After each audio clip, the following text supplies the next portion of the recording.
everyone, it's Desmond Landers here, your startup advisor and partner in entrepreneurship. I am on the streets of Paris, France right now. As you can see right behind me, the Eiffel Tower is glistening in the night, and you know, this is an amazing city. I was walking down the street with my girlfriend, happened to have my camera gear, so I said, you know what, I'm gonna create a video because I'm a little unhappy right now, and I'm gonna help my fellow entrepreneurs out because I'm having a problem. Here's what my problem is. I am so sick of trying to do business with people, and when I ask them what it costs, they say it depends. And I'm like, man, what does it depend on? What does it depend on? And I can never get a good answer. They give me this, oh, well, it could take this amount of time, or this could happen, or that could happen. But the reality of the situation is, I don't need those things. I just want the price for this thing that I'm asking for. And you know, I thought about it, I said, well, I've actually run across this many times, and it seems that no one has addressed this particular phrase. So in this video, I'm going to help you remove the phrase "it depends" out of your vocabulary so that when someone asks you the price or the cost of your service, you can actually give them a real answer that's going to make you look like a pro. So if you're with me, we can go ahead and get into it. Now, there's 3 reasons why you should not ever, I say ever, use "it depends." Here's number one. Number one, it actually stalls the buying process. Have you ever been inside of a car and it stalled? Did that make you feel good? It's never made me feel good when I was just sitting there in the intersection. You know why? Because you're not making progress. You're in a car to get from point A to point B. If someone's calling you for your business, even if you just opened your doors yesterday, if they're calling you to get more information, that means they're trying to make progress with you. It's your job to meet them in the middle. But if you leave them out in the ocean in the middle of the street and you don't come save them with your product or service, you're stalling the sales process. That's the number 1 reason.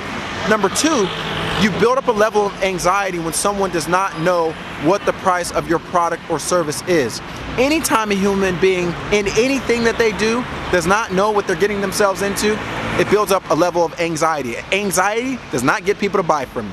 Number 3, and this is the most important, distrust.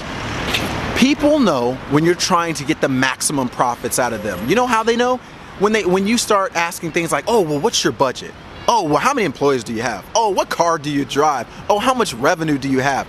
Man, look, it don't matter if I have all of that or none of that.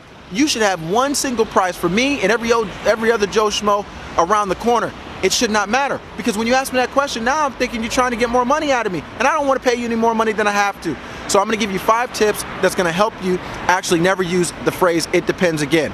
Tip number 1, determine the most requested product or service. How do you determine the most requested product or service? You listen to the people that are inquiring at your business. If you're a consultant, you're selling time, right? Well, if people are asking you to be on site, or are they asking you to do a virtual consultation, or are they asking you to do the hybrid? Hey, I need you in the office 3 days a week, out of the office 2 days a week. Figure out what the most out of every 10 people are saying and price that. If you're at a restaurant, figure out what your most popular dish is and price that. If you're a web designer, figure out the most popular requested service and price that. Figure it out, then price it. Now, before we get into going into pricing a little bit more, we need to understand what you're actually selling. There's only 3 things that you can be selling as an entrepreneur. Number 1 is time, number 2 is a service, and number 3 is a product. If you're a consultant, you're selling time. If you're an insurance agent, you're selling a service. And if you own a restaurant and you're selling food, you're selling a product. It's one of those 3, nothing more, nothing less. Now, if you need to understand how to price those things, the first thing we must understand is that price is different from cost. Price is the investment level that you want the marketplace to make, and price is normally comprised of cost plus profit that equals price. Now, cost is what you have to pay out to your suppliers in order to get your materials, your time, your knowledge, because if you're a consultant, maybe your cost was what you pay to go to school or your continuing education. Maybe that was your cost, or maybe it's some program or service that you have to have in order to execute that client's job. So understand, okay, once I know what my cost is, now break your cost down into 2. You have a time cost and a material cost. If you're a web designer, it takes you 20 hours to develop an average website, and the cost of your time is $25 an hour. That means it's $500 that you can't price your product under $500 because that's your cost. Now let's say you're doing domain purchasing and you're doing web hosting, you're doing a brand identity kit because you also happen to do logo design as well. Let's say that costs an extra $200. Now you're at a $700 cost. That's called your cost floor. And then in order to get your price, you have to add a desired level of profit on top of that, so that when you make the transaction, you walk away feeling good and your client walks away feeling good as well. The last thing I need you to do is I need you to test your new pricing. Now I want you to break your test down into 3.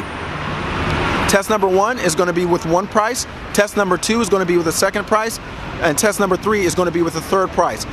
You can figure out how many people you're going to test this on, or how much time you want to give yourself to test this, and track the data. Listen to how the conversations went, understand your conversion rate, and pick which group performed the best, because the group that has that pricing is the pricing that you're going to want to use moving forward. Now, in summary, the whole goal of removing "it depends" from your vocabulary is to shorten sales cycles and to increase your conversion rates. Look, if you don't listen to anything else that Desmond Landers has to say about entrepreneurship, you need to listen to that. So never, ever in your life again use the phrase "it depends," because it will shorten and in some cases stall your sales. My name is Desmond Landers, your startup advisor and partner in entrepreneurship, and I'm signing out from Paris, France.